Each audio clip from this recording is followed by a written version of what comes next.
What's going on YouTube? This is Jonathan. Welcome to my Axis and Allies 1942 second edition video. Today we're going to be taking a look at the United Kingdom and some strategies that it might try on its first turn. Now, you got to keep in mind that the Soviet Union, of course, went first and then Germany, so there will have been some action prior to your turn, and we're going to make some assumptions about what the map looks like as a result of those turns. The biggest assumptions that matter to you as the United Kingdom, we're going to assume that Germany has destroyed the British Navy up here and down here. We're also going to assume that Germany has taken Egypt over here. Now, of course, we take our turn before Japan, so over here in the Indian Ocean and the Pacific, we don't really need to make any assumptions over here about what's going on.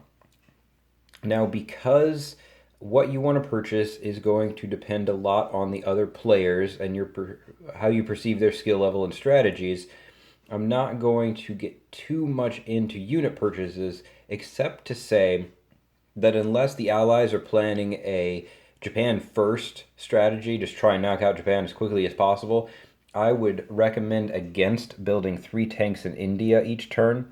Reason being, that's half of your production is England. A little bit more than half if Germany starts pushing into Africa, which it's almost assuredly going to attempt at the very least.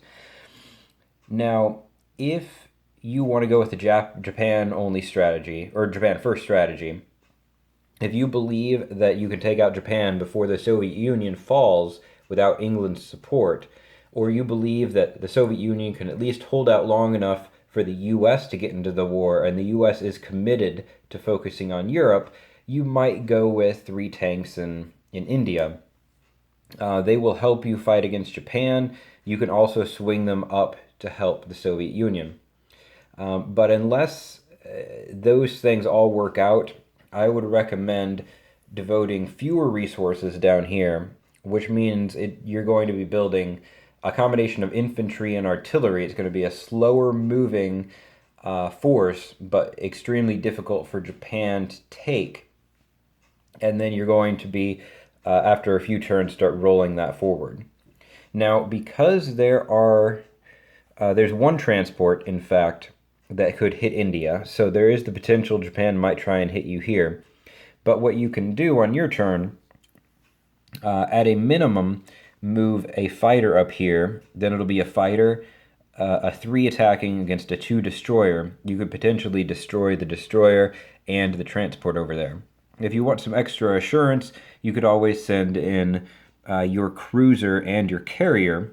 Just keep in mind that you will most assuredly be counterattacked and you are going to lose that fleet.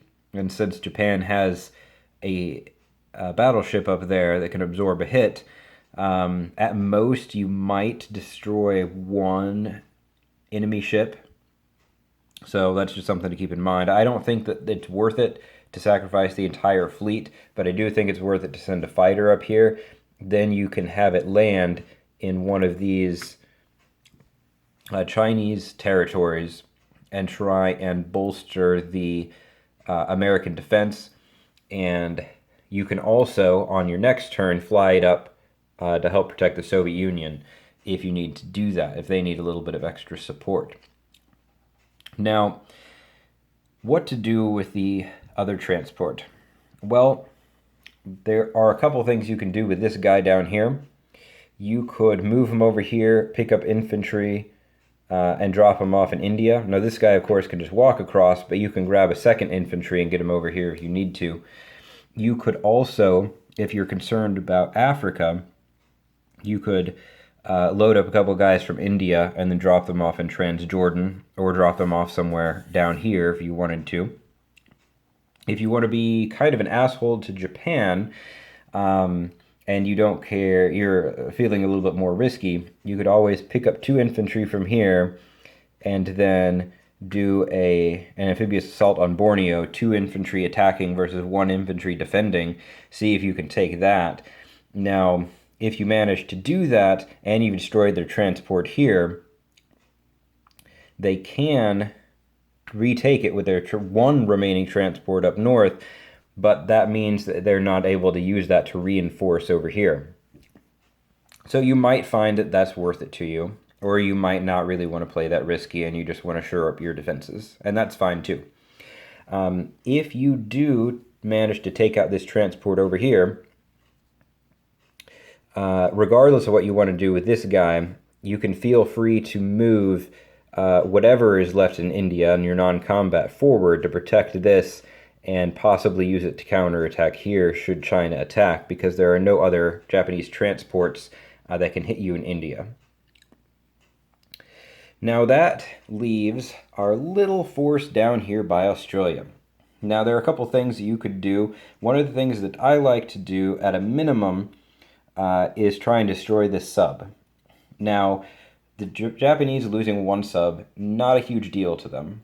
But especially if America is planning to go after Japan in the Pacific, any advantage that they have is good for you and good for the Allies, especially if Japan attempts to counter your cruiser and submarine here with, a cruiser. Nothing is right here that can take a hit. They have no battleships there. They have no cheap subs there, which means either their carrier, their fighter, or their cruiser is going to take a hit. So you could potentially make their counterattack a little bit costly if if you take out this sub with minimal casualties and they decide to counter you there. Another little annoying thing that you can do with this transport, if you wanted to, you can always load up 2 infantry, try and take New Guinea. It's only worth 1 production. Again, it's 2 attacking infantry versus 1 defending infantry. It's not really going to gain you a whole lot, except for the fact that if Japan is hurting on transports, it may take them a couple turns to take it back. It's more of a harassing move, in my opinion. It's not this great strategic move or anything like that. But it's just a little thing you want to do if you want Japan to feel the pressure. Maybe the Japanese player is somebody who gets flustered easily and is prone to making poor decisions when they're a little bit flustered. That might be a move that you want to attempt to try and play that game a little bit. Really quick, the name of this game for England is going to be flexibility. And the fact that we start with a factory down in India gives us flexibility we haven't had in several previous versions of the game. I think that our best bet is to just fortify here and slowly move forward with infantry and artillery into here so that we can either attack French Indochina or counterattack and help the Americans up here. Focus with our limited navy on taking out the Japanese transport, fly our fighter back over somewhere over here to help fortify, and then just generally harass and be annoying to Japan so that they're chasing us down and trying to retake captured islands while America builds up, if America is going to go after Japan. Now, up in the North Sea, because we are devoting production to India, we may not have a whole lot up north on the first turn, even if we do just build infantry and artillery in India. So what we might do, depending on what the German situation looks like, we might consider saving our remaining money on the first turn, and then building a much bigger navy on the second turn. Maybe we use our air power to try and hunt down and destroy some of the German navy if possible on turn 1, and then we put a bunch down on turn 2 in terms of surface ships. If the Germans have taken heavy casualties, you might attempt to build a surface fleet on your first turn, and that's fine if you're in a position to do that, but just be aware that even if you place your navy as far away as possible up here, there's still any fighters up in Norway can reach it, any fighters in northwestern Europe, and any fighters in France, as well as a bomber, of course, has a longer range. So just always be aware of what is able to hit you up in that territory. And of course, since transports do not defend in this version, you need to make sure that your surface ships, your non-transport surface ships, are sufficient in order to fend off any attack. Even if you are close, if you're off by just a little bit and your entire surface fleet gets destroyed and just one German fighter or one German attacking ship remains, you're going to lose all your transports. So you want to be extremely aware of that. And that is just kind of my overview of my thoughts on England and England's strategy going into its first turn. I hope you enjoyed the video. Give it a thumbs up if you did. If you have any questions, comments, any strategies you'd like me to take a look at, scenarios you'd like me to run, feel free to leave a comment in the comment section. I'll take a look at those and see if we can accommodate.